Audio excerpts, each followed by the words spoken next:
Hi guys, எல்லாருக்கும் வணக்கம் guys. இந்த வீடியோவில் நம்ம என்ன பார்க்க போகிறோன்னா, அயர்லாந்து அணி எதிரான முதல் T20 போட்டி தோல்விக்கு என்ன மன்னிச்சிடுங்க, தோல்விக்கு நான் தான் காரணம். கண்டிப்பாக இரண்டாவது T20 போட்டியில் நாங்கள் அயர்லாந்து அணியை பழி வாங்குவோங்க அப்படின்னு சொல்லிட்டு முதல் T20 போட்டி தோல்வி குறித்தும் இன்னைக்கு விளையாட போகிற இரண்டாவது T20 குறித்தும் இந்திய அணியோட கேப்டன் ஸ்ரேயஸ் ஐயர் பார்த்தீங்கன்னா பத்திரிகையாளர் சந்திப்பில் பேசியிருக்காரு. அதுவும் இன்னைக்கு சவால் விட்டு இறங்குறோம் நாங்கள் அப்படின்னு சொல்லிட்டு பேசியிருக்காரு. அவர் என்ன பேசினாரு, அது மட்டும் இல்லாமல் பிளேயிங் லெவலில் ஒரு அதாவது எல்லாருமே எதிர்பார்த்த ஒரு வீரர் அணியில் வரப்போகிறாராம். அது யாரை சொல்லியிருக்கான்னு சொல்லிட்டு வீடியோ டீட்டெயில்டாக பார்க்கலாம்.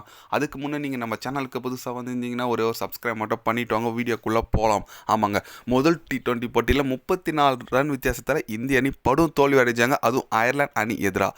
அந்த தோல்வி குறித்து என்ன சொன்னார் கேட்டிங்கன்னா, தோல்விக்கு நான் பொறுப்பேற்றுங்க, கண்டிப்பாக தோல்விக்கு நான் தான் காரணம். நான் வந்த சுச்சுவேஷனில் பேட்டிங் நல்லா ஆடிந்தால் கண்டிப்பாக இந்திய அணி நல்ல ஒரு இடத்துக்கு போய் ஜெயிச்சிருப்பாங்க. என்னோட பேட்டிங் சொதப்பலுக்கு காரணம். இருந்தாலும் பவுலிங் ஸ்டார்டிங் நாங்கள் நல்லா பண்ணோம், ஆனால் கடைசியில் கொஞ்சம் கோட்டை விட்டுன்னு நினைக்கிறேன். கண்டிப்பாக எனக்கு இது வருத்தமாக தான் இருக்குது. என்னோட முதல் கேப்டன்ஷிப்பில் இந்த மாதிரி நாங்கள் தோற்றுருக்குது எனக்கு ரொம்ப ரொம்ப வருத்தமாக இருக்குது.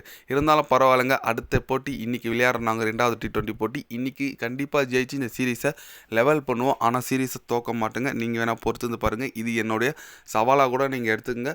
இன்றைக்கி ஒரு முக்கிய வீரர் அணியில் வரப்போகிறாரு. அது யாருன்னு சொல்லிட்டு உங்களுக்கே தெரியும். கண்டிப்பாக அவரோட பேட்டிங்க்கு நான் ஆவலாக காத்துட்ருக்கேங்க. கண்டிப்பாக இன்றைக்கி நாங்கள் ஜெயிப்போம் அப்படின்னு சொல்லிட்டு நம்ம ஸ்ரேயஸ் ஐயர் பார்த்தீங்கன்னா ஓப்பனாகவே பேசியிருக்காப்புல. ஓகே, அந்த புதிய பேட்ஸ்மேன் யார்? வைபவ் சூரியவன்சியா? எஸ், அவரை தாங்க எதிர்பார்த்துட்ருக்காங்க. ஏன்னா ஐபிஎல்லில் தரமான சம்பவம், ஸ்ரீலங்காவில் போயிட்டு தரமான சம்பவம் கொடுத்துட்டு வந்திருக்காரு ஃபைனலெல்லாம். அதனால் ட்ரை சீரீஸில் அந்த மாதிரி இருக்கும்போது சூரியவன்சி ஏன் அணியில் எடுக்கலன்னு சொல்லிட்டு நிறைய கேள்விகள் வந்துட்டுருக்கு. கண்டிப்பாக அவர் இருந்திருந்தாருன்னா இந்த 180 ரன் ஈஸியாக சேஸ் பண்ணியிருக்கலாம் அப்படி இப்படின்னு சொல்லியிருக்காங்க. ஓகே, அவர் சொல்கிறது கரெக்டு தான். பட் பார்க்கலாங்க இன்றைக்கி எந்த மாதிரி பெர்ஃபார்மன்ஸ் கொடுக்குறாங்கன்னு சொல்லிட்டு. இந்திய அணி பிளேயிங் லெவலில் சூரியவன்சி வராரா, யாருக்கு பதில் வராரு, அதுதாங்க கேள்வியே. ஏன்னு கேட்டிங்கன்னா, நீங்கள் யார் வேணால் தூக்கலான்னு சொல்லிட்டு எதிர்பார்க்க முடியாது. சஞ்சு சாம்சனை கன்ஃபார்ம் எடுக்க முடியாது. ஏன்னா விக்கெட் கீப்பர் பேட்ஸ்மேன் அவர் தாங்க. கண்டிப்பாக அவர் அணியில் இருக்கணும். அதெல்லாம் நல்ல ஃபார்மில் இருக்கார். அப்புறம் அபிஷேக் சர்மா லாஸ்ட் மேட்ச் அவரோட கிளாஸ் காமிச்சிட்டாரு. அதுக்கப்புறம் வேறு யார் எடுக்க முடியும்? நீங்கள் வேணால் பாருங்கள், ஸ்ரேயஸ் ஐயர் கேப்டனு, திலக் வர்மா இருக்கார். ஆனால் ஓப்பனிங் ஸ்பாட்டில் மட்டும்தான் வைபவ் சூரியவன்சி ஆட வைக்க முடியும். அதனால் ஒரு பெரிய கேள்வி போயிட்டுருக்கு. இன்றைக்கி வைபவ் சூரியவன்சி எந்த இடத்துல இறங்குறாருன்னு சொல்லிட்டு வெயிட் பண்ணி பார்க்கலாங்க.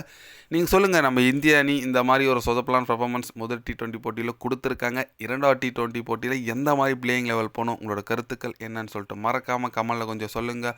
இது போன்ற ஸ்போர்ட்ஸ் யூஸாக தெரிஞ்சுக்கணுன்னா சேனலில் சப்ஸ்கிரைப் லைக் ஒன்று பண்ணிக்கோங்க. கண்டிப்பாக day by day channel update வரும். மறக்காமல் சப்ஸ்கிரைப் மட்டும் கொஞ்சம் பண்ணி வச்சுக்கோங்க. நன்றி, வணக்கம்.